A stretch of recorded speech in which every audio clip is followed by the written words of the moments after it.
দর্শক আসসালামু আলাইকুম, সবাইকে ওয়েলকাম করছি বসুন্ধরা সিটি শপিং মল, বাংলাদেশের সর্ববৃহৎ গোল্ড অ্যান্ড ডায়মন্ডের জুয়েলারি পার্ক থেকে। আজকে আমাদের এখানে বসুন্ধরা মার্কেটে গ্র্যান্ড লঞ্চিং হতে চলেছে। গ্র্যান্ড লঞ্চিং হচ্ছে হাউস অফ বেঙ্গলের। আপনারা জানেন হাউস অফ বেঙ্গল ইতিমধ্যে অনেক পরিচিত এবং স্বনামধন্য একটি প্রতিষ্ঠান।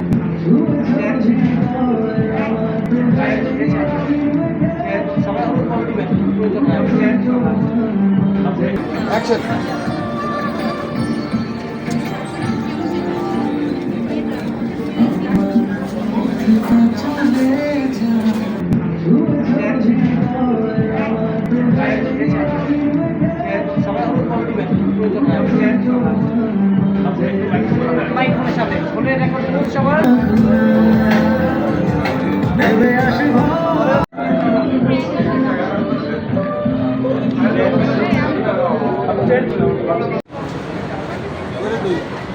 ভাই দুটাই না ভাই দুটাই যদি দূরে নিয়ে আসেন তাই জুম করেন জুম করেন